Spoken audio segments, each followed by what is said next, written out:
What is good, everybody? There it is. Oh, he had to load up. There it goes. Welcome to the show. We got the whole Dynasty Life crew back. It's been a while. Bagalot's back with us. Hammer's in the building. So we got the tripod here. That's right. It used to be a tripod. That third leg is a little shaky. Hey, listen. It's the life of a truck driver. I'm sorry. Working crazy hours. Yeah. Kev, what up, Kev? A lot of news. Yeah, there's a lot of shit that's been a lot of shit been happening. Oh yeah. As we inch closer and closer. I guess the biggest was like the JT news and Israel and him he's a dog. He's just like, oh, I don't give a fuck. Yeah, he's Is it me or every time he speaks, he looks like he just did a whole fucking 8-ball of cocaine and meth and crack all at the same time, and then he just steps to the microphone and just says shit that you have no idea what he's saying. Hey, listen, when you got money, you can talk like that. You know what I'm saying? When you're a fucking billionaire, you can say what you want, you know? So. Why? I mean, he's not wrong, though, if you think about it. He's not wrong. If he dies, if JT's not on the team tomorrow, the NFL's still going to go on. That machine's still going to move. Now, do I think that what they're doing to the running back position, is it messed up? 100% is messed up. You know what I'm saying? But he's not wrong. So it's a losing battle. They can't do anything about it unless the whole group of superstar running backs band together, Derrick Henry, all those guys, and say, all right, fuck it, we're not going to play. But it's not going to be one. It's not going to be two guys that's going to, get it done. It has to be all of them. And we all know, everybody's not willing to sit out and make that stand. Everybody's out for themselves and want to make their money. Their careers are short. So it is what it is. Your boy Saquon Barkley folded pretty quickly and got his behind into camp. I mean, what was he gonna do? You know what I'm saying? He takes the pennies to make it what? I don't know if the signing bonus is connected to the $11 million that he's getting, but if it's not, then realistically, he's getting $13 million this year, which is more than what the franchise tag would be. You know what I'm saying? Got the $2 million signing bonus, and then the $900K in incentives, which he doesn't even get if they don't make the playoffs. So, it's rough, but he had to do what he had to do. And Saquon just didn't want people looking at him the wrong way, so he was going to play. Josh Jacobs, on the other hand, I don't think Josh Jacobs comes to work. I really don't. But what's interesting is all the people understand, and I think the majority of the NFL community, fantasy community, everybody that just loves football, I don't think they would look at Saquon Barkley differently. The reason why I think they would look at Saquon Barkley differently in his particular situation is because he was offered a multi-year contract that he turned down multiple times. So that's kind of why. And it was from what I'm hearing, it's the guaranteed money, but you had the deal on the table 12.5 sometime in October, and you're fighting over $1 million here and there when you really break it down, but you had the money, you had it right there. You should have signed.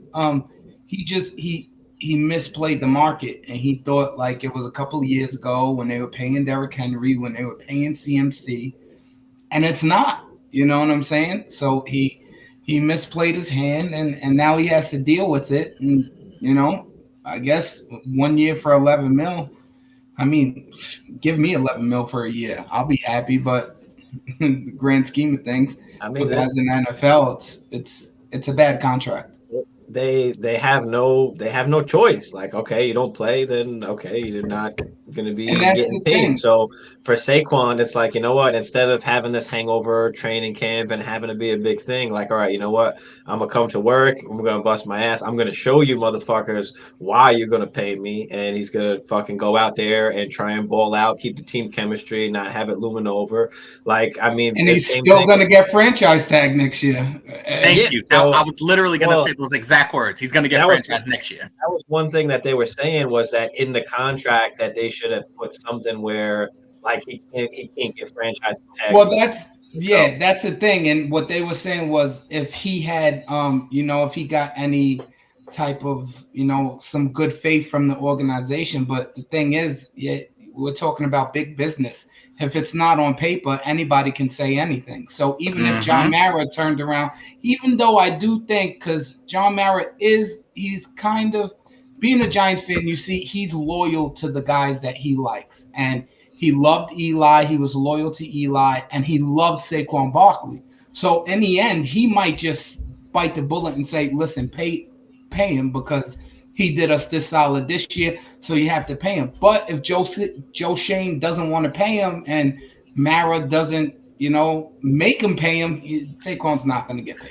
But they were willing to pay him. It was really in Saquon's court, where he didn't take what he was given. And not to say he should have just taken anything, but the deal was pretty fair. 4 years at 12.5 each. I think there was something like 22 mil guaranteed of that. So it's not like the Giants. And I think that's part of the biggest reason why Saquon took that, because he would have looked really bad, because multiple reports, and we kind of know it to be factual at this point, where he essentially turned down 2 contract offers. Yeah, he did. And it was 12.5, and then it got up to like 13, and he said no. But the problem was for him, I guess, was the guaranteed money. He wants to get up there close to 30 million guaranteed, which they're just not going to do. Not after they gave Daniel Jones $40 million. Don't even get me started on that.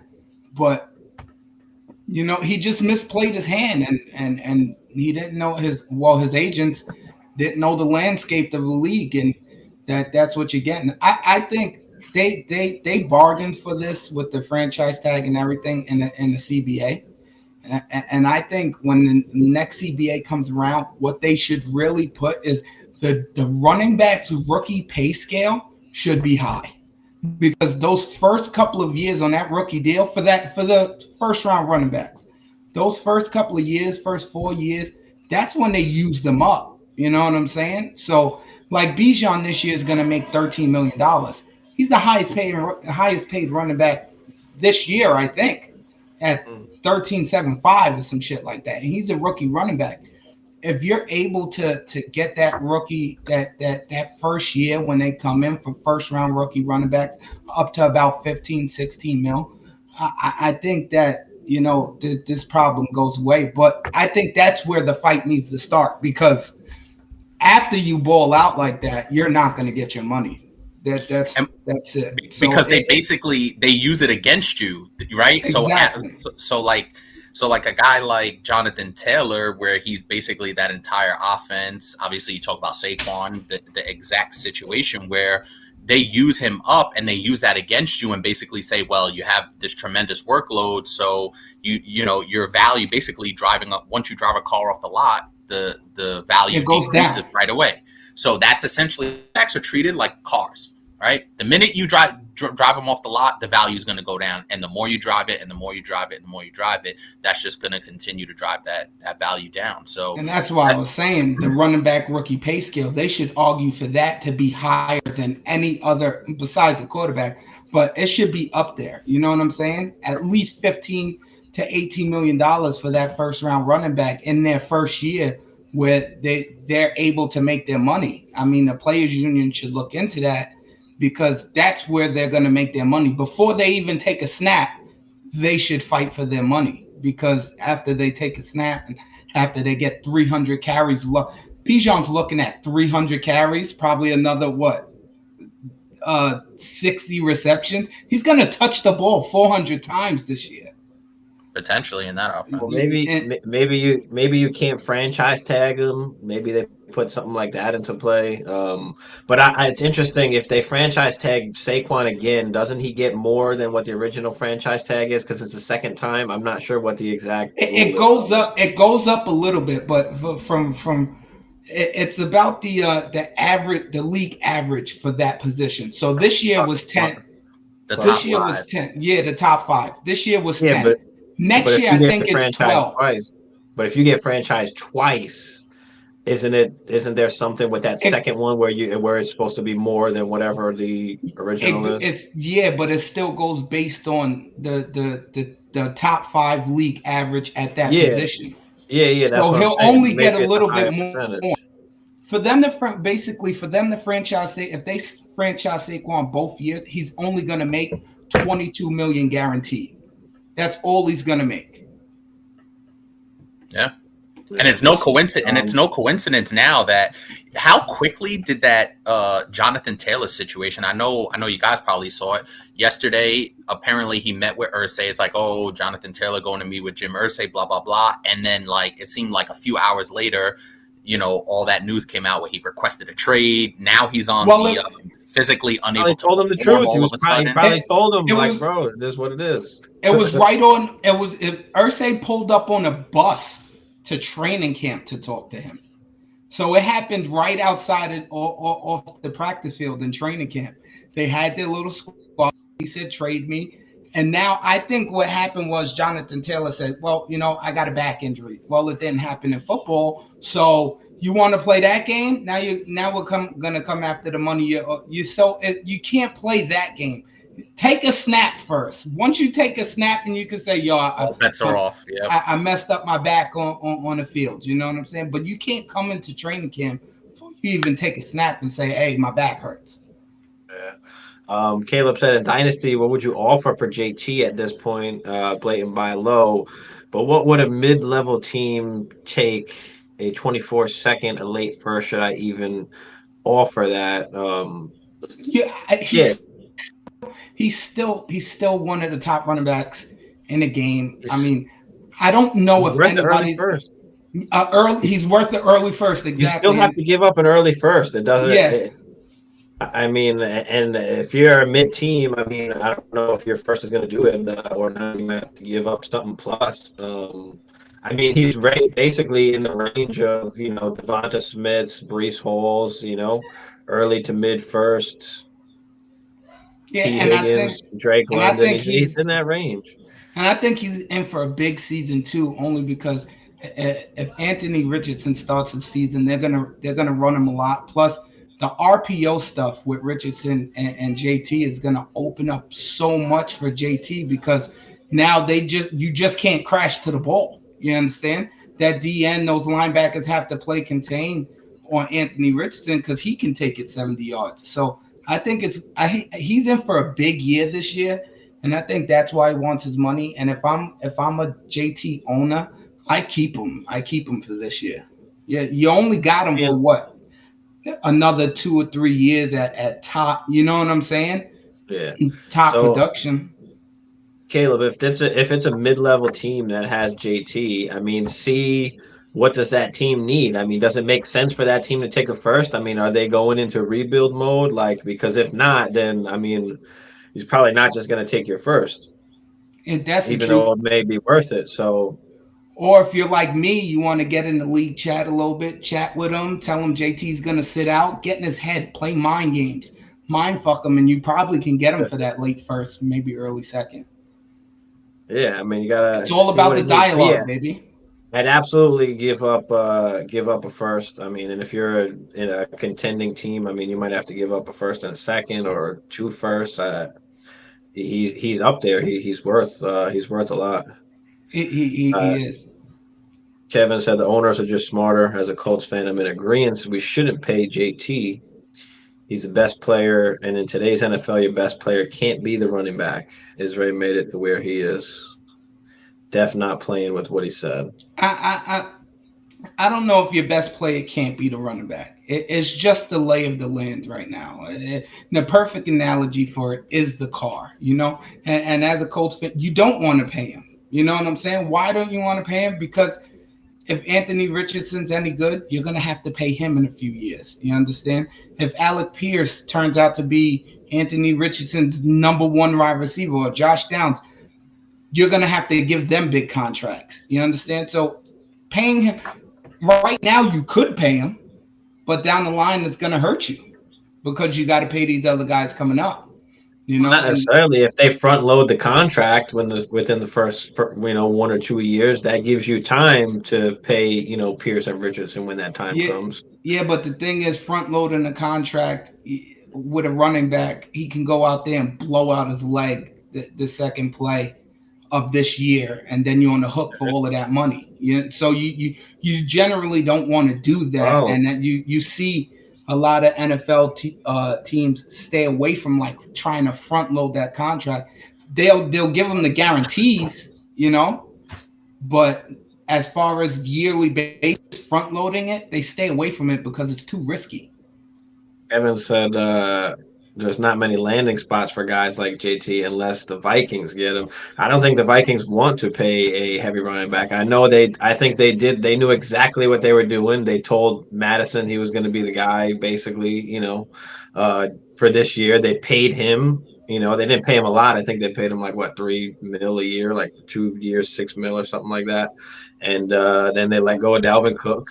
And I don't think that it's still a possibility they bring in one of these veteran guys sooner or later, just to to have another guy in there, unless they're running with Ty Chandler and McBride. So I'm hearing a lot of good things about Ty Chandler. Ty Chandler. Me too, but those 3 running backs you got to by committee, and let's be honest, the Vikings aren't. Do we expect the Vikings to do anything this year? No. No. Steve, honestly, low key, the Vikings have been selling off all of their best players under the radar. They're low key having a little fire sale here, and they're getting ready to try and replace Kirk. If you watch it, they still haven't added anybody on defense. They just traded Danielle Hunter. Defense is trash. He was your best pass rusher.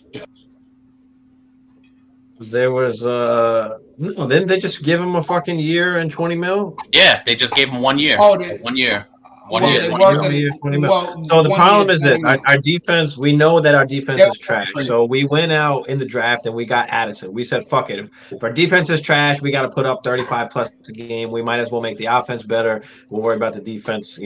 How'd that work out last year? So. Well, that's why we got more on offense. So now we've got Addison in there. We've got Hawkinson. We've got enough to beat the Giants. We've got JJ. So the problem is I don't know what's going to happen with Kirk. Like if we don't make it far, do we reset it with Kirk? Do we go out and get a QB? Or if I was the Vikings right now, I strip it down to the nubs. I go I go into this draft looking for a quarterback. That's what I would do. Why would we strip it down to the nubs if we have a top offense? I mean, if we have a top offense, then why would we strip it down to the nubs? Because it got you nowhere. What do you mean it got us nowhere? You had a first-round exit. Okay, but we still were able to make the playoffs, and we still had a shot. You're the most fraudulent 13-14 that's ever played in the NFL. No, we win games down the stretch. How many games have you won less than with a clutch QB who had what? How many game-winning drives last season? But how many games last year did you win under a field goal or less than a touchdown or 1 point? Doesn't matter. A win is a win. No, because you can't expect to keep living like that and expect success. It's gonna change. Any of those games you could have lost. And look, okay, you made it to the playoffs and you got your gut stomped out by the Giants. So I think this is the first time Bottle has been on since that playoff game. The Giants are trash to begin with. But anyway, the Vikings, yes, we have a shot at winning the division. I mean, the Lions are an awesome team, and I think it's between us and the Lions. But I think the Bears win that division. The Bears? Oh God! Yes. What the fuck? I think the Bears win that division. God. They fix the offensive line. I think Justin Fields takes a big step this year. DJ Moore's there. Their receiving core is coming together pretty nicely. They have a nice defense. I think the Bears win that division, kid. I don't trust the Lions. Call me crazy. I took the Packers in my futures parlay at plus 400. So let's go. It's not bad. Yeah, I took the Bears in mine. I think we took. Did we take the Lions hammer? Didn't we do one live? I believe so. I just can't trust the Lions. Well, Vikings could get Tyler or Trey next year. Kyler or Trey next year. Well, I mean, if Arizona decides to reset and they get the first pick and they take Caleb Williams, which everybody thinks is going to be the first pick in next year's draft, maybe Kyler does, become available, and maybe they could, trade for him. Trey Lance, I don't know, man. I don't know. I don't know. He's quarterback on the 49ers right now. Yeah, but Brock Purdy's going to start, and I don't see him giving up that job unless he gets hurt again. They said Trey's looking good so far. What are they going to say? What are they going to say? He trade through 3 interceptions in the exactly. Not with the capital. He did. Not with the draft capital they invested. Let's get what else was happening. Zeke apparently visiting the Patriots. England. Yeah. Yeah, that's a good fit. I like that. I mean, we've always said can't fucking trust Bill Belichick. Nobody ever fucking wants to listen, and he's in here trying to bring in other RBs. Yep.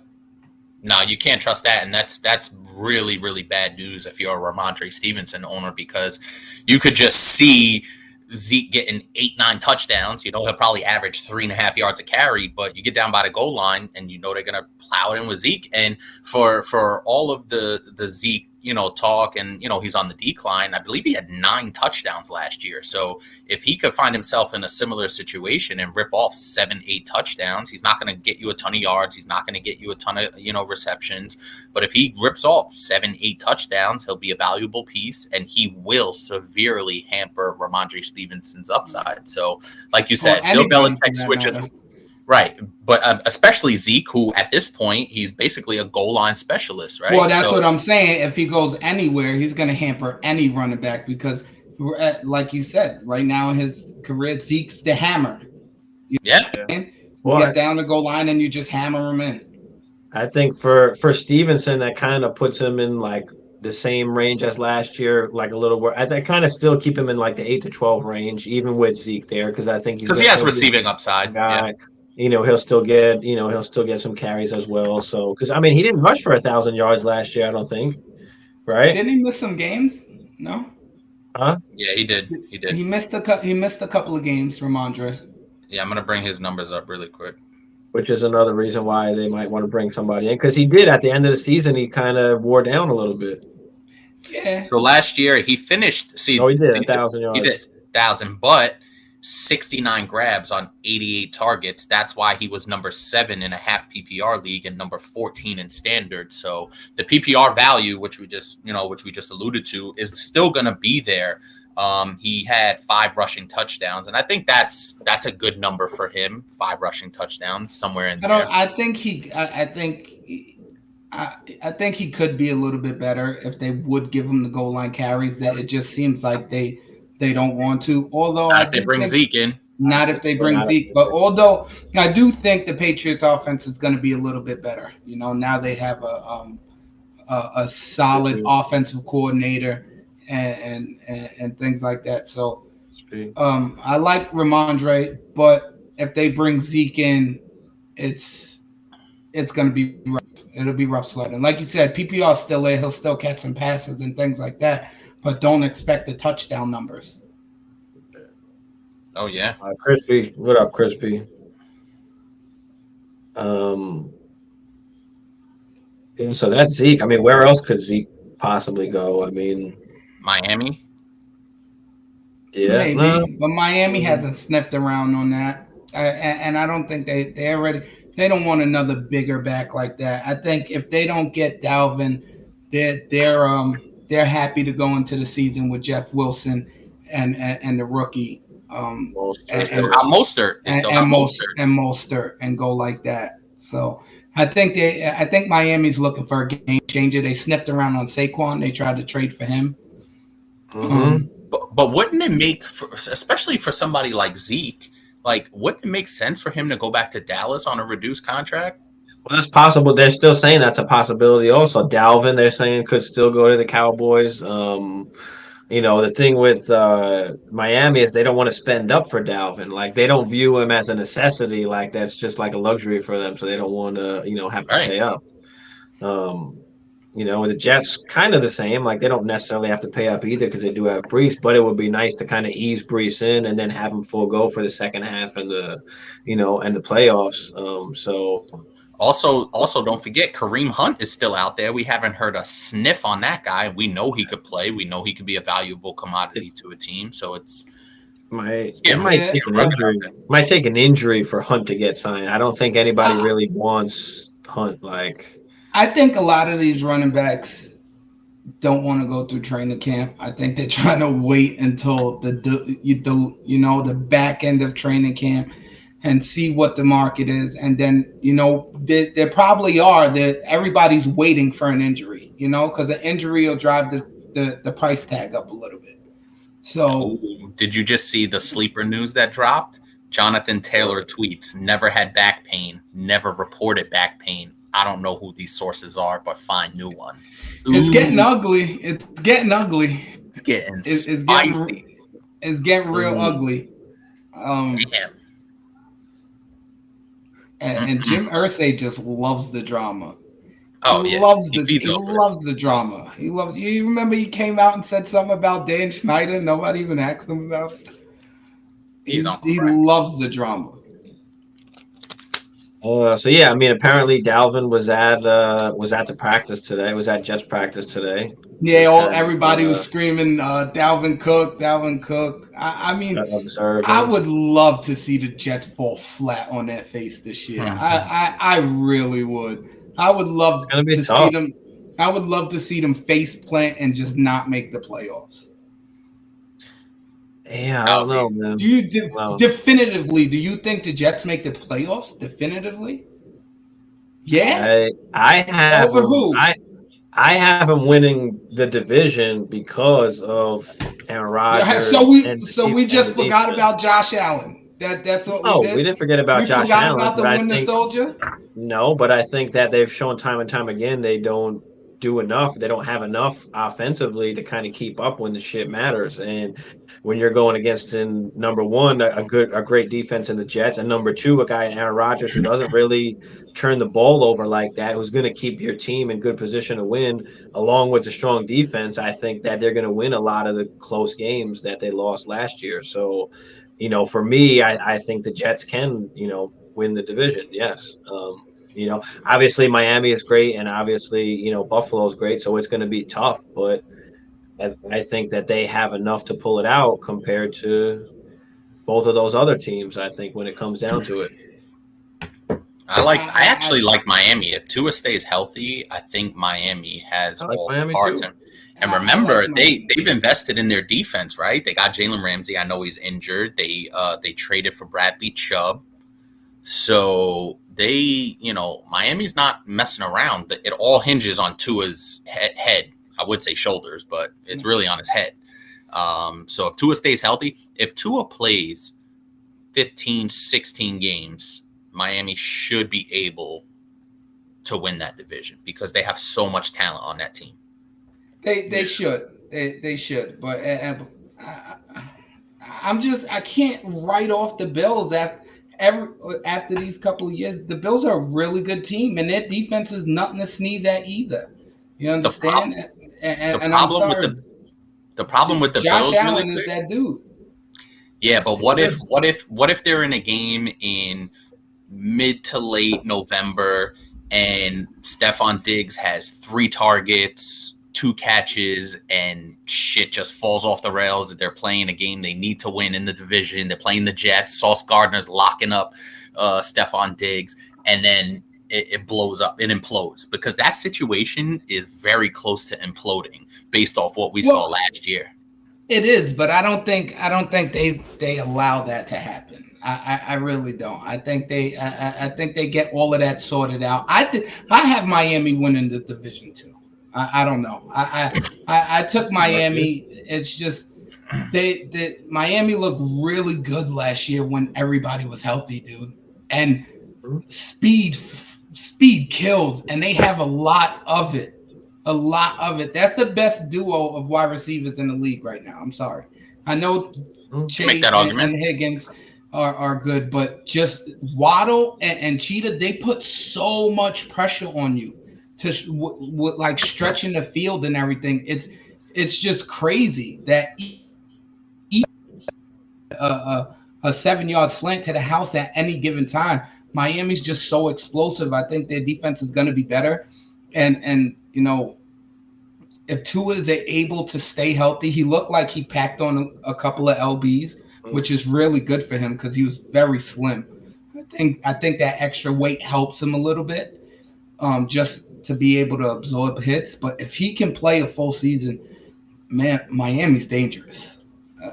They are, and I don't know. I think the Jets are going to take a little time to mesh, and their defense is good, but you know, when you're staring across from you 4-3, 4-3, you're gonna be sauce is gonna be tested, and Skylar Thompson might not be throwing the ball. So, Crispy said whole stock. I mean, JT doesn't have, like we said. I mean, he doesn't have much leverage. I mean, if he doesn't play, then he don't play. He got to play at some point. What is it? Week 6 or some shit, and then it doesn't count 10. As an accrued season or something. I think 10. He has to week 10. He has after week 10 he has to play, and then so he does that. I mean, he just needs to just go out there and shut up and play. I mean, he's gonna show what he's worth. So, you know, maybe if the Colts don't sign him, maybe somebody else will. If he goes out and just shows he's, you know, about the team and he's going to do his business. So let's see. I don't know. I think he plays. I don't think he holds out. He's gonna play. They have no, you know, and he has no choice. And if by any chance they wind up trading him, or if JT doesn't play, they probably bring in one of these cheap, you know, these cheap veteran guys. But I mean, yeah, Ho will have opportunity. I mean, maybe he can be like an RB2 some weeks, but. Yeah, that's tough. That's tough sledding, man. It's that whole running back position, and we're gonna start extra carries. Yeah, we're gonna start to see it really manifesting itself, and it started with the Jacobs, the Austin Eckler. Remember, Austin Eckler was in a very similar situation last offseason. He wasn't particularly happy. I honestly didn't think he was gonna come back and play for the Chargers this year, but he is. So. With all these running backs, you just look around the league and it's just like, damn, if you're a good running back, the better you are, the worse off you are, right? Because if you're just because if you're an RB2, you could just go out there, play for $2-3 million a year, not have a ton of drama. But if you're Saquon, if you're, you know, Josh Jacobs, if you're Austin Eckler, you know, those guys, Jonathan Taylor at this point, I'm sure Bijan is going to run into this problem at some point in the next 3 to 4 years. Yeah, if he has one of those great seasons where, you know, he catches 70-80 balls out of the backfield, runs for over 1,200 yards, you know, next year, the year basically into that year after, 3. Bijan's gonna, you know, he's gonna want his money, and they're just gonna lowball. Because remember, especially with those first round picks, right? By basically the end of year 3, that's when you know if that 5th-year option is going to get exercised. So that's when the rumblings start to happen, is basically at the end of year 3, because that 5th-year option usually gets exercised sometime around the off season of year 3 going into year 4. And that's when a lot of these players are looking around like, yo, bro, I've run the ball, you know, 700 times in 3 years, and I've caught, you know, I've averaged 65, 70 grabs. I'm giving you 1,600 yards from scrimmage, you know, 8-9 touchdowns a year. And here you are basically trying to throw me away to the Wolves.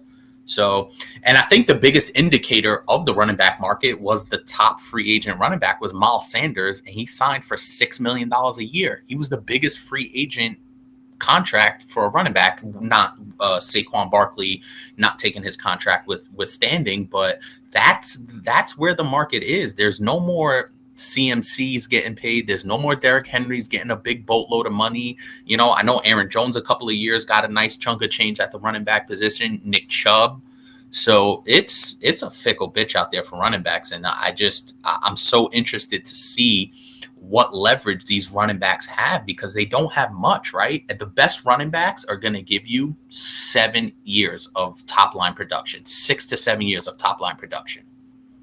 So if they say fuck it, we exercise that 5th-year option, and then we franchise. Now you're 7 years in, and you're basically you're there's no tread on the tire left. Well, they would. A lot of teams are going to say that there's no tread on the tires left, and they're not going to want to pay you. Right. You know, even though you may still have, another couple of years in you or whatever of top of the line production, nobody's going to pay for it just because they're going to say, that's not the way it works. Yep. You have this many carries on you. Maybe an ACL injury here or there. We're not going to pay for it. Yep. We'll go for the younger, cheaper option. As far as that Hull question, I would pick up Hull just in case. I'd pick him up. I hold him, and maybe JT gets injured or they just start spreading out carries just because of the way the situation is. And Hull can get a few extra carries maybe here and there, or never know. But I would pick up Hull and especially in Dynasty, keep him on my roster just in case. Did y'all see Kelsey with the left hook? Yes, I did see that. That was a sucker move. Like, it's just the kid didn't even do nothing. That was right. Travis Kelsey just telling him, "Oh, I'm bigger than you. I'm Travis Kelsey." Like, flexing. That's a sucker move. Yeah, that's a sucker move. He apologized. Kid's just trying to make the team. Yeah, I saw it, but like that's a happened? Deshaun Watson to Njoku apparently. Some kind of 60-yard. All right, we're not doing training camp highlights, practice highlights. We're going over all just recent. They're saying Deshaun and Njoku's looking real good. Good connection. Yeah. They're saying Darren Waller's just basically uncoverable in training camp. Oh, listen, we know what Darren Waller can do if his head is on straight and he's healthy. I think his head is on straight. I just think he needs to stay healthy. So he's the number one. He's literally the number one guy. So he should be heavily targeted. Now he's got to stay healthy. If he stays healthy, then yes, he can give you top 5 production. Absolutely, there's no denying that. But that's the problem, is staying healthy. He is a little bit older. Just stay off the drugs and fucking stay healthy. I mean, and you're good. Well, that's not fair. I don't think he's been on drugs for a while now. So that's not fair. That's pretty fucked up. He's taking a shot. I get it.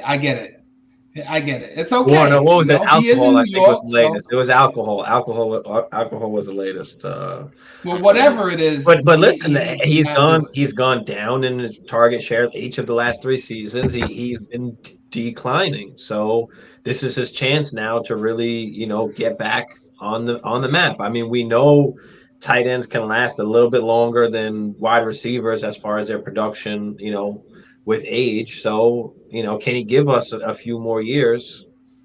We shall see. I think he can. It all hinges on him staying healthy. He has to stay healthy, and that's basically the bottom line. Because when he's healthy, he's a beast.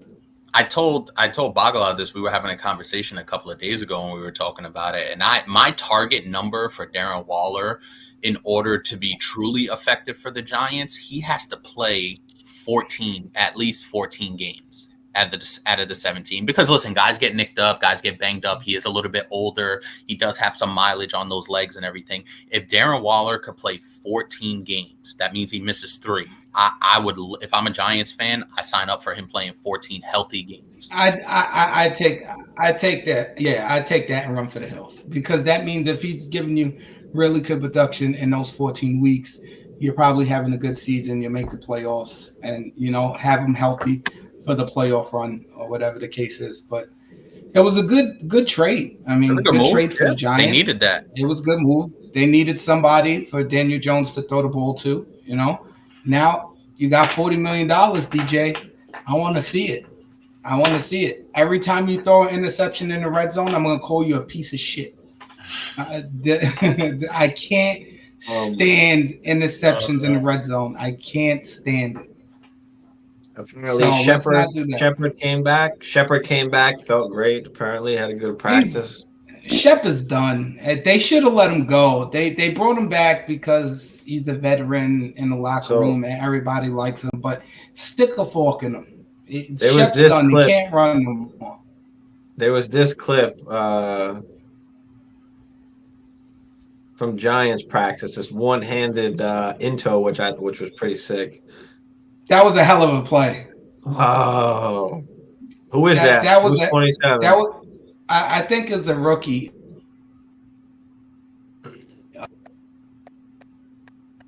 I can't see it. I think was it 27 or 21. 27. That was a hell of a play, though. That was a hell of an interception. 27. Yeah, that wasn't it. That was a hell of a. Did you see it, Polish? That was a hell of an interception right there. He's skied for that one. Listen, I'm all for seeing guys progress. I take nothing out of these training camp highlights. I take nothing out of it. Zero. Absolutely zero. Because there was a that's nice. Right. Though. There was a play where Lamar threw the ball to OBJ, right? On that little crossing route for a touchdown. And everybody's getting all hyped. I'm like, bro, the DB didn't even try. The DB stopped running. Like, there's no safety over the stop it. Stop it with these training camp highlights. I don't give a shit about it. I don't care. It's preseason.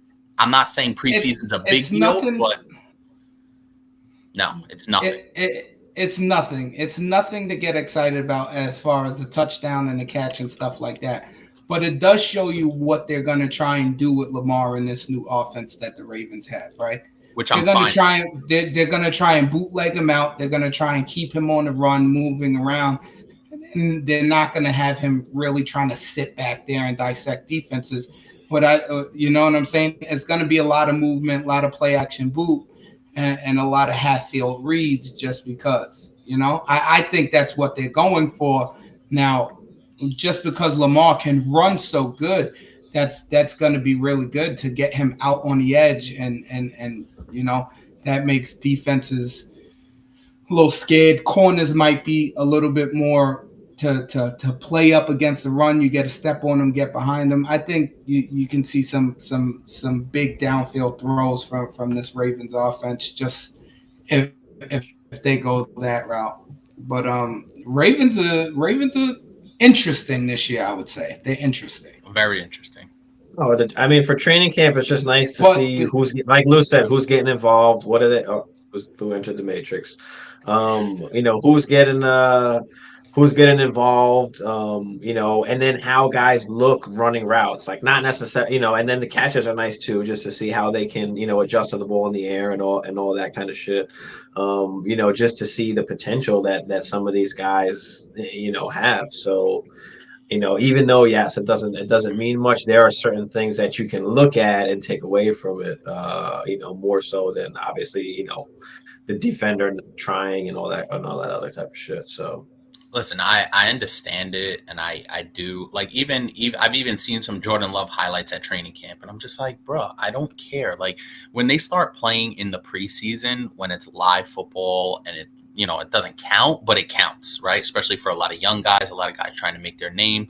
Like, I look at preseason football a lot more than I would look at, you know, training camp or OTAs or, you know, joint practices. I don't give a shit about that. Not anymore, almost. I mean, they only play 3 preseason games now. So I mean, they get one series and then that's it. And I mean, you know. Yeah, but also for like dynasty purposes and fantasy, these training camps rookies, and things like that. Your rookies or guys that you pick up, it's good to see who's getting reps with the first team and things like that. So it can tell you if your guy's even on the map of this team, if he's going to get some burn, if they even looking his way, or, you know, maybe he's a taxi slot guy and you should wait till next year, you know? Well, it is a good way to hype up the rookies and take advantage of certain values and things, because this is the time where, you know, people don't really appreciate the veterans right now because nobody's scoring points, so everybody is at zero. So you know, everybody wants the young guys right now until we get to the season and these veterans are starting to put up points and you're like, oh shit, you know, I have you know, Quentin Johnson, but he's not giving me enough points right now. I need to go out and get a fucking Stephon Diggs or, you know, whatever. So you might have to give up that young player if you're in that win now mode, you know, all depending on obviously your roster and all. But, you know, there are teams that a lot of GMs that just don't appreciate some of the veteran guys. And that's why in, you know, drafts, mock drafts, you see these veteran guys are falling. I mean, the running backs, the wide receivers, you know, a lot of these guys just, you know, are falling. So Pittman. Yeah, man. Go ahead. No, go ahead. No, I was just getting ready to say that, like, a lot, especially in that draft, I think you're right. But like when the preseason hits is when you really start to get a much better feel of teams and what they really want to do. But I know a lot of the veterans, especially on the good teams, right? The veterans on the good teams aren't really going to play a whole lot. I don't expect Patrick Mahomes. I don't expect Joe Burrow, Josh Allen, you know, all those types of guys. But a guy like Trevor Lawrence, you know, he'll play a decent amount in the preseason. A guy like Jordan Love, I'm really excited to see. I think he'll play a ton in the preseason. He needs those reps and live game action. So I take a little bit more away from preseason, especially for prove it, quote unquote, type guys. So definitely interesting to see how this preseason shakes out. There's a game next Sunday, right? A week from today. Hall of Fame game, I believe. Yeah. Hall of Fame game. Yeah. Yeah, Purdy said apparently Purdy feels good. But Lance took, you know, first team reps and he apparently looked good. So we are going to have is this still a situation like, or is it automatically Purdy? Like, I mean, I think it's Purdy. I think it's automatically Purdy. The moment he's able to throw and get into training camp, I think he's earned the right to start the season, and I don't think they take that away from him. That's wild to even consider. Pittman said, Kev said, Pittman, especially expecting the Colts to be on a downslope. Yeah, I'm off of Pittman. I would get off of Pittman if you can. There's just so many other guys in that same range or that you can kind of, you know, down tier two. That's not going to, I'm just, nah, no. I don't like him. Be careful getting off of Pittman, though, because I don't like his cost. Actually, I think if Anthony Richardson is good out the gate. Yeah, I just don't think. But it's just good. I don't think Pittman's skill set fits what Indianapolis is trying to do right now by drafting Richardson. Obviously, you know, the Jonathan Taylor situation has to work itself out. So I don't know, Michael Pitt. It doesn't seem like there's a lot of upside for him. He'll get his catches. He'll have his game where he, you know, grabs 8 balls for 95 yards or something like that. But when you're talking about high, he's a really good talent, you know, especially, you know, all the veterans they had the couple of years back. So I don't know if his value is really ever going to be higher. It looks like it's going to take a decline. When I see Michael Pittman, I mean, he's at the same range as, you know, Godwin, Christian Kirk, Marquise Brown, Amari Cooper, Deontay Johnson, Elijah Moore. I'd just rather have any of those guys, you know. Their situations are a lot better. But I tear down a little bit and get one of those guys plus. I mean, we're always talking about quarterbacks and having a bona fide number one receiver and how it makes them better quicker. Anthony Richardson walks into an offense who has a bona fide number one receiver. Pittman is that guy in that offense. This guy keeps under the matrix here. I don't think Pittman is an actual wide receiver one, like for fantasy. I don't think he has that. No, definitely not. He'll always be in that wide receiver, that mid to late wide receiver 2 range for me. Does he have some, you know, maybe you know, high wide receiver 2 upside? Maybe, but I just don't see him reaching like a top 12 season. So for me, he's just replaceable. There's just a bunch of other guys that you can have, or I'd rather take a chance on than Michael Pittman. So Yeah, his production, I mean, 2017, he was pretty solid. 88 grabs, over 1,000, 6 touchdowns. That's solid, but he's never going to be, a wide receiver 1, especially with this particular offense. And last year he was wide receiver 20 in PPR, so on the low end of wide receiver 2 production.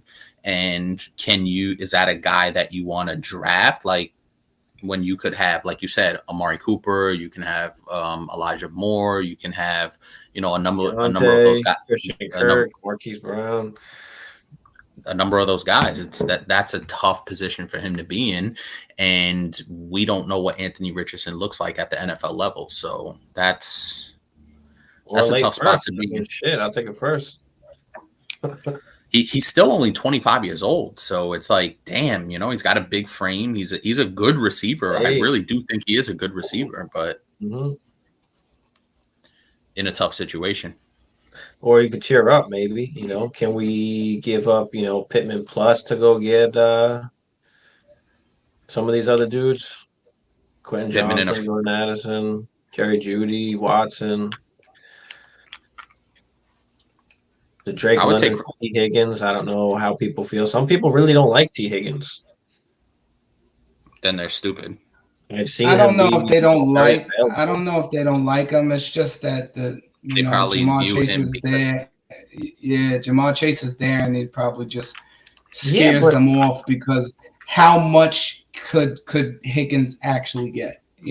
Well, put it this way: they were one of the most pass heavy offenses. I mean, they're an air attack, and then you're talking about a team that ran the ball, I think the third most in the NFL last year in the Eagles, and they still were able to produce 2 top 10 wide receivers. So it just doesn't make sense to me why people are off of T. Higgins, like he can't still be like a top 12 wide receiver with a guy with Joe Burrow who could throw 40 plus tutties, Yeah, I think true. But I have Joe Burrow winning the MVP this year, so I do think he throws. So if Joe Burrow wins MVP, you don't think T. Higgins is going to be, if T. Higgins is not going to benefit from that? Oh yeah, oh yeah, but it's going to take for Joe Burrow to win the MVP. I don't necessarily agree with that because I think you're going to feel a little bit underwhelmed with T. Higgins. I think the real problem with T. Higgins, especially with T. Higgins, is his ceiling is always going to be capped as long as Jamar Chase is over there. You know what I mean? And Tyler Boyd. Listen, Tyler Boyd is no slouch. Tyler Boyd is a really solid wide receiver. So I think T. Higgins, for the moment, or as long as he's with that collection of talent in Cincinnati, he's basically going to be at 1,100 yards, 80 grabs, 6-7 touchdowns. Can he take that next step and get you to 1,300 yards, and 8-9 touchdowns? Then now you're talking low end wide receiver 1 production. So T. Higgins definitely has the talent, but his production is always going to be capped as long as he has Jamar Chase and a phenomenal third wide receiver in Tyler Boyd over there. But T. Higgins is still really awesome. Obviously, he's going to go pretty early in draft, somewhere in the 3rd, 4th round, early 4th round, late 3rd, somewhere in that range. So T. Higgins is really awesome, and I would always love to have him on my team. Yeah, seven tutties last year, 1,042 yards, 75 grabs, and then he missed 2 games. Like he played like a couple snaps in 2 of the games or something like that. Or was it 3? 2 or 3 games or something? I don't remember. And then the Buffalo game obviously didn't count. So really like 3 games he kind of missed. And he's still like top 15, I believe, in fantasy points per game. So I don't know. T. Higgins puts up points. And if he could just stay healthy and as long as Burrow's healthy, I mean, shit, he could easily finish top 12 up there. So, and then, you mentioned Tyler Boyd, and yeah, he's good. I mean, he's on last year of his deal. So after this season, he won't be there. So if they can keep T. Higgins, they can keep Burrow and Chase all together. I mean, he's going to be awesome for years to come. I mean, everybody likes Devonta Smith, and they don't throw the ball nearly as much as the Bengals do. So that's true. And T. Higgins is way more of a red zone physical presence than Devonta Smith is. So T. Higgins is always going to hold value. I think his value will hold a lot longer than somebody like Devonta Smith, just because he is a big specimen and he is always going to be a red zone target at 6'4", 220. Like, the guy is big. And Jamar Chase is not that big of a dude. Jamar Chase is more of a slight dude. Obviously super quick, super talented, but T. Higgins is awesome, dude. I love having T. Higgins on my team. I think I had him 1 year so far, and he's been pretty good. The production is going to be up and down just because of all the other guys we talked about on that particular offense, and then you still got Joe Mixon in the backfield. So, but yeah, man, you can't argue if T. Higgins is your wide receiver 2 with low end wide receiver 1 upside. You feel pretty good about that. Yeah, give me some T.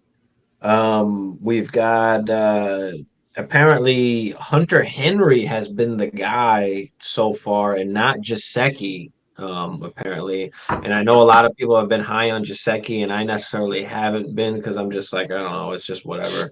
Because anybody, but yeah, apparently Hunter Henry is the guy right now that's been connecting, and not Gesicki. So I don't know. How do you guys feel about that? Did you like Gesicki to begin with? I think Bagala really did like Gesicki. But yeah, what do you guys think about that? I love Gesicki this year. I think New England's going to run a lot of 12 personnel. They're going to have 2 tight ends on the field. And a lot. Hernandez 2.0. I was getting ready to go there. I won't go that far, but from a philosophy standpoint. Like you said, from a philosophy standpoint, if you look back, that's what Bill O'Brien did with his offense when he was in New England. He ran two tight ends, and a lot of 12 personnel, and that's fucking good.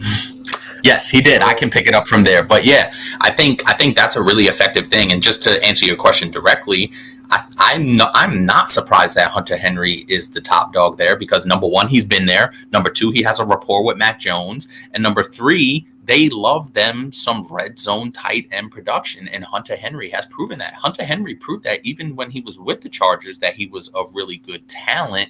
We kind of expected him to take that next step, but he dealt with injuries, et cetera, et cetera. So I think that Hunter Henry being the top option there at the tight end position is no surprise to me, and it shouldn't be a surprise to a lot of people. Gesicki was really good. Not really good. He was good, not great, in Miami. And if he couldn't really take advantage of being in that Miami offense last year with the amount of production that those 2 wide receivers put up, I don't have sky high expectations for Gesicki. Do I think he'll be productive enough to be on somebody's roster? Sure. Do I think he's a top 10 tight end? No, I do not. Not this year anyway. So that's pretty much where I'm at. I like Hunter Henry as a sneaky low-end tight end 1, just because I do think he gets enough red zone work and has a really, really solid rapport with one Mac Jones. Yeah, no, I agree. And then speaking of Hernandez, I don't know if you heard about Hernandez's brother, I think it was. Went fucking nuts, and they arrested him. He was about to shoot up a few schools or some shit like that. Oh, that's no surprise. Yeah, bro. Some crazy shit. He had mapped out a whole plan to bro. Crazy. Yeah, you guys didn't hear about that? No. Yeah, hold on. Let's see. Hernandez brother. Let me pull it up real quick. I can't remember the exact. Here you go. Told police shoot me before arrest. That's wild. Yeah, he was allegedly planning a school shooting. I mean, he's older. He's got to be 30s, 40s. I don't see his age here. 37.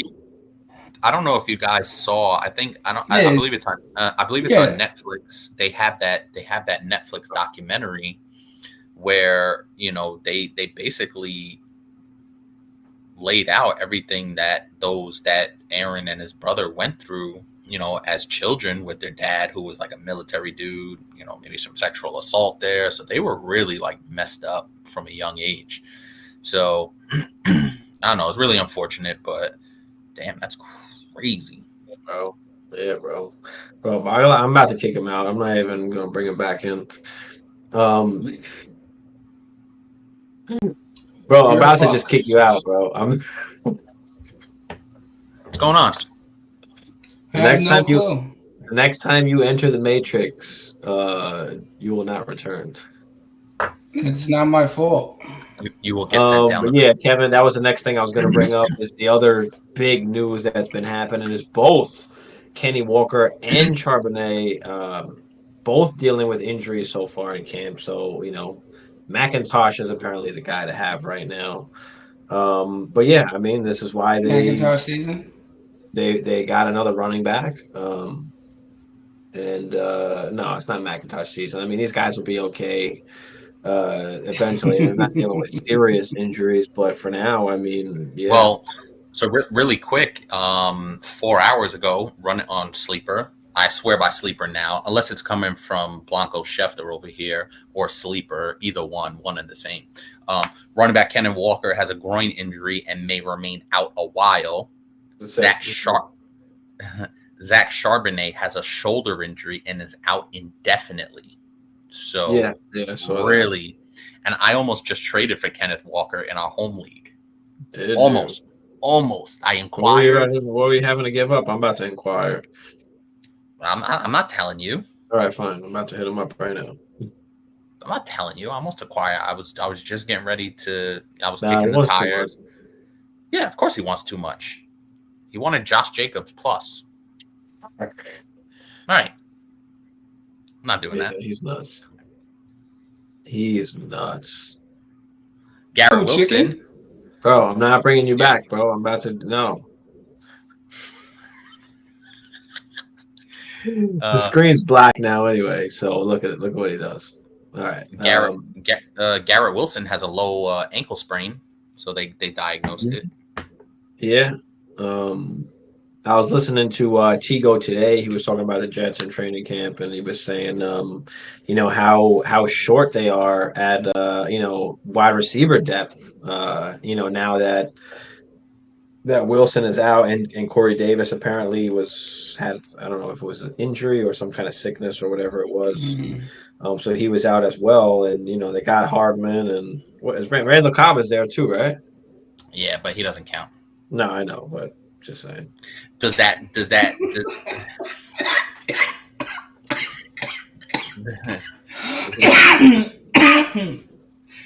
pave the way for a potential Devontae Adams trade?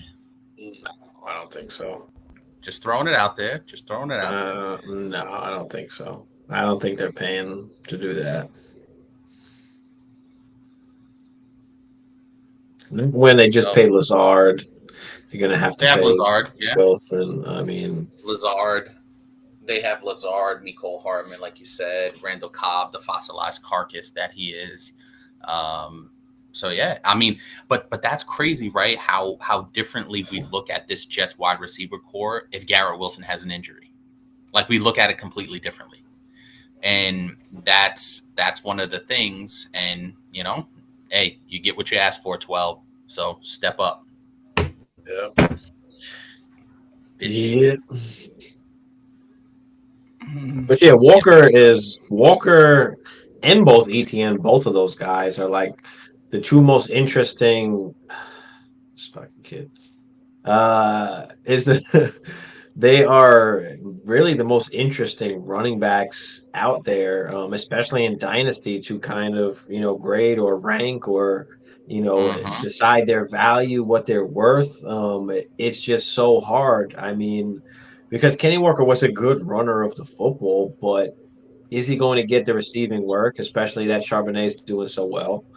Receiving, apparently they like his receiving work, and is he going to get the goal line touches?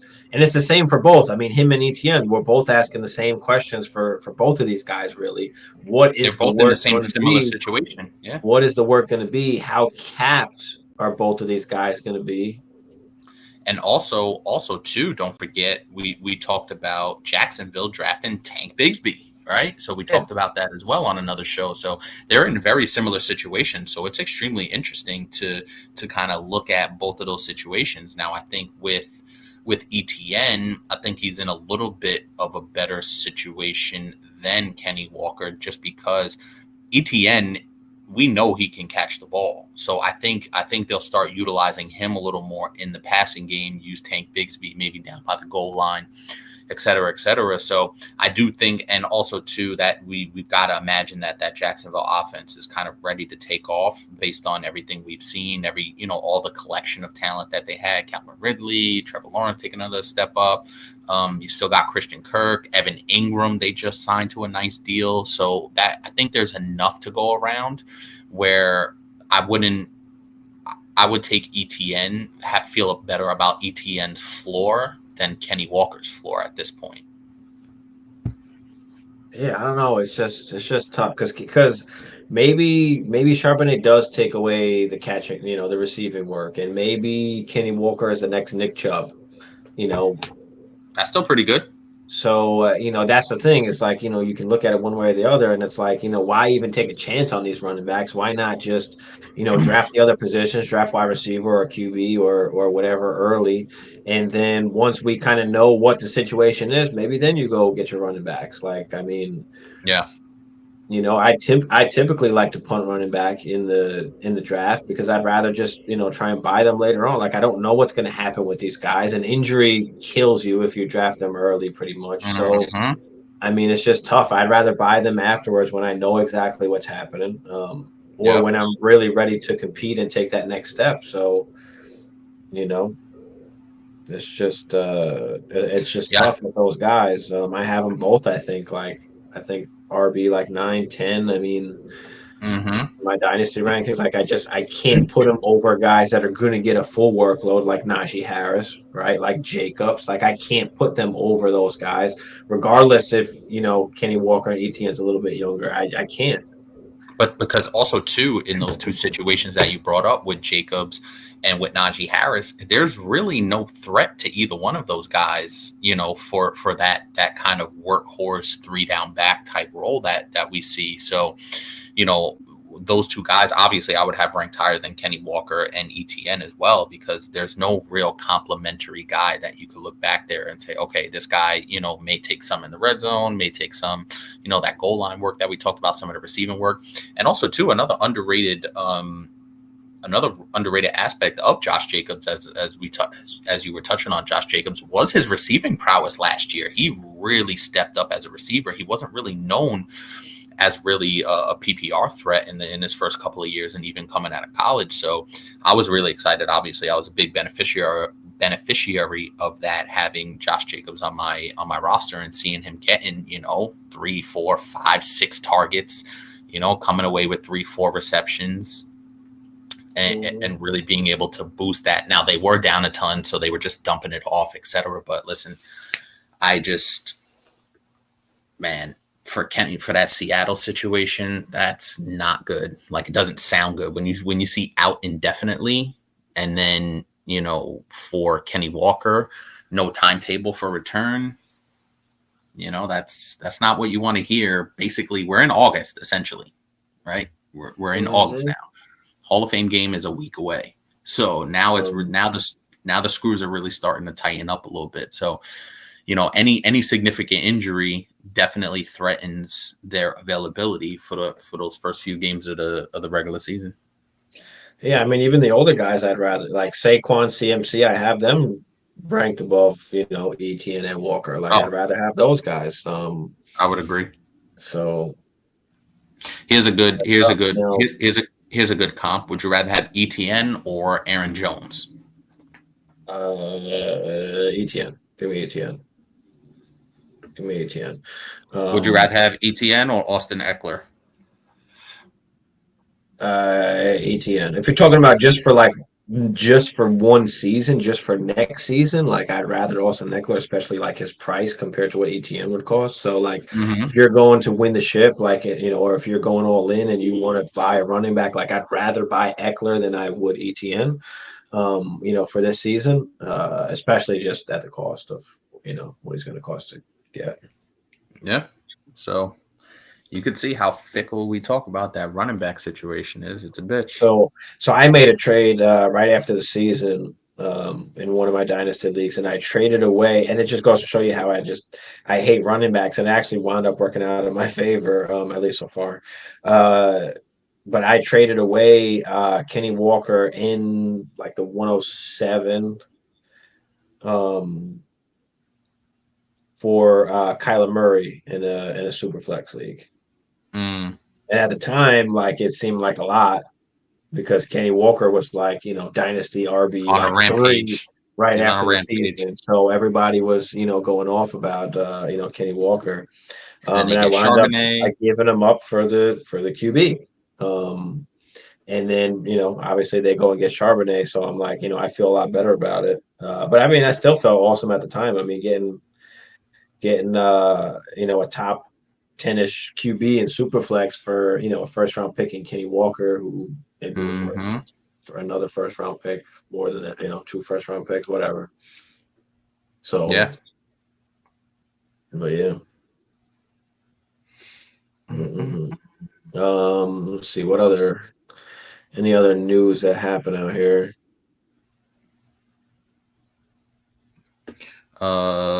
Taking a look, Joe Burrow, several weeks. Yeah, I mean, he'll be good for the start of the season. I mean, he'll miss the preseason, whatever. I'm not too worried about him.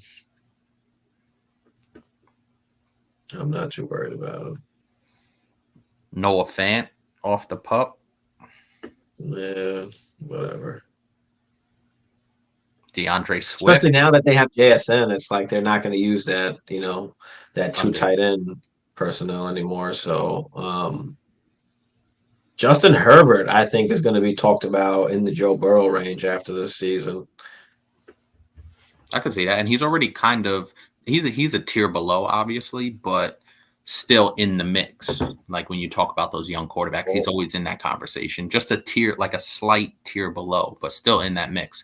And I think part of it is the playoff success. And I think that's why we put Joe Burrow, obviously he's awesome, but I think that's what separates these guys when we start talking about where we rank them and, who we'd rather have, et cetera, et cetera. But I think Justin Herbert is equally, if not more talented than Joe Burrow. We just see Joe Burrow because he's had the playoff success. We've seen him deep into January, early February in one instance when they went to the Super Bowl. So Joe Burrow's kind of greatness has been on display when it matters the most, and we've been able to see him. So I think that's also why. But for Justin Herbert, for fantasy, like, I don't care about the fucking playoffs and shit. No, but No, but I'm just saying more people are able to see him. And I think that kind of heightens his stock. You know what I mean? That heightens Joe Burrow's stock a lot more. And then obviously Justin Herbert came off a pretty disappointing season, which I don't think was totally his fault. Some of it was. But, the wide receiver core was basically in shambles the whole season. They go out, they get Big Q. So Austin Eckler comes back, so he'll have that weapon out of the backfield. So I think Justin Herbert is kind of a dark horse for MVP as well. I mean, he's already threw for 5,000 yards and, almost 30. He threw 38 tutties, and then you've got, Burrow, who threw 36 tutties last year, but ran for, another 5. So, about 40 tutties there. So, I mean, for me, I'm like, you can't tell me Herbert can't do exactly what Joe Burrow does. I mean, he's already done it. And he kind of did it again last year. He just didn't throw as many tutties. That was the problem, was the touchdowns last year. But because you got a guy that's you got a guy that's throwing the ball almost 700 times. I mean, 699 attempts last year for Herbert, 672 the 2021 season. Where Burrow threw 610 last year, but the efficiency. The problem was because of the wide receiver. Bro, there were games. Remember, we were doing the during the season when we were doing our shows. It was Josh Palmer because Keenan was out, Mikey Will was questionable. Like, it was all Josh Palmer and Jalen Guyton. Like, come on, that kind of lets you know. And he was still able to throw 4,700 yards, 25 touchdowns. So, you know, I do think Quentin Johnston also too, sleeper for rookie of the year, Quentin Johnston. Yeah, that's true too. If you know, if Keenan or Mike Williams gets hurt, which most likely one of them will, you know, or even if not, I mean, shit. Keenan Allen, I think, will do his thing. I think QJ can overtake Mike Williams. I would agree. So, yeah. I would agree. Yeah. Anything else going on, guys? Throw it out there in the chat before we hop up out of here. I did make a slight adjustment to my Supernova 12. You know, I did have Bijan and Gibbs there at 12 as some of the rookies going in. So I counted them both as one. I'm adding another one to count as one, which is another rookie. So I had to put my boy JSN in with those rookies. So like the 12th spot on Supernova is just the three rookies combined with Bijan, Gibbs, and JSN. So we'll just take Sky Moore out of there. And no, we're not taking Sky Moore out of there, bro. You will fucking bow down. So it'll be interesting to see how many of these guys actually hit and and do well. So I'm interested to see what happens there. But yeah, you guys let me know what you think about these 12 guys, for Dynasty, whether they're gonna break out or comeback season for a Ridley, a Deshaun Watson, a Kyler Murray. I was gonna say a Lamar Jackson, Elijah Moore. Kind of resurrecting Elijah Moore. Jerry Jeudy kind of bounce back. The big bounce back, or you can consider his actual real breakout. Chris Olave as well. Garrett Wilson with with Rodgers, Calvin Ridley with Trevor Lawrence, who Ridley is looking really good so far this offseason. JK, he's got to fucking report and get his ass on the field. Stop fucking around. Go out there, big dog. My boy Gibby, who's gonna have a solid top 15 season this year. Ooh, top 15. He's done it before. Now give him that fucking pass catching, the official pass catching role, and he's gonna get some work on the ground. So, yeah, I like Gibby. I like Gibby. I like Gibby a lot, man. It's a bold statement. Hey, listen, I can't make it that easy. I got to make some predictions here to throw on the map. And then, of course, a lot of people like Bijan, and everybody knows Bijan is going to kind of go off. Gibbs, there's some people still that don't believe it, or they don't believe he has as much upside as, Oh, he does. As I do. Oh, he does. And then, of course, JSN, who, people say, oh, it's Lockett, it's Metcalf. Do we see JSN start taking over a little bit more towards the end of the season? Is he come right off the bat in hot? I mean, how much is there really to go around between, all of those guys? So it's tough. I mean, yeah, JSN finishes as like a top 30 wide receiver. JSN top 30. I like that. Even with Lockett and DK, I mean, I think that he's going to stay the same, at least, value wise. And then next year they're not going to have Lockett anymore, so it's going to be just DK. And at least I think they're not going to have Lockett anymore. I know he's still got another year, but we'll see. Do you think that offense will pass it enough to support three guys top 30, or do you think Lockett falls out? We'll see what happens. One of them might fall out. One of them might fall down. I mean, I think that they were running a lot of the two tight end sets last year. This year, now they actually have a slot wide receiver they can throw in there. So, I think he slides in there perfect. And you can see, JSN as kind of like maybe a Amon-Ra St. Brown kind of first season where it was, like 900 yards and a ton of catches. And, I think we can see something like that. Maybe 1,000, we'll see. So I truly think by week 8, JSN basically overtakes Tyler Lockett. Yeah, that could be possible as well. Kevin said, "What about Addison?" I like Addison as well. I just don't have him in the Supernova 12. Unfortunately, I can only pick 14, 12 guys, 15. and I wound up picking 14. So you should just rename it. Take the 12 out of there. Supernova. Because I can make it so many. I can make it so many. There's so many guys, of course, that I like. I also want to make something even higher, because I have a couple guys that are already up there, kind of in rankings that I think kind of take a real, or can take at least a higher a next step. So yeah, I agree with Hammer about week 8 JSN takeover. Yep. Oh yeah, you can. I think that, and even so, a lot of these guys, a lot of these wide receivers went to really good situations, right? Addison went to Minnesota, pretty pass heavy with a competent quarterback. I can't stand Kirk Cousins, but for fantasy, he's going to make Addison a really, really good rookie. Quentin Johnston with Justin Herbert, you love that. JSN is going to a really solid situation in Seattle where he has enough, and also all three of those guys, Addison, Quentin Johnston, and JSN, have other complementary number one targets on their team to take pressure off of them, so they don't have to come in there and basically be the Jamar Chase right away, right? Be the Justin Jefferson right away. I know Jefferson had Thielen, but all three of these guys, I think, will be in the top 5 in rookie of the year voting, just because they have really competent quarterbacks. They're in really good offenses, and they also have complementary receivers to take the pressure off, because all three of those guys probably won't be facing number one cornerbacks very often during the season. Yeah, I feel you.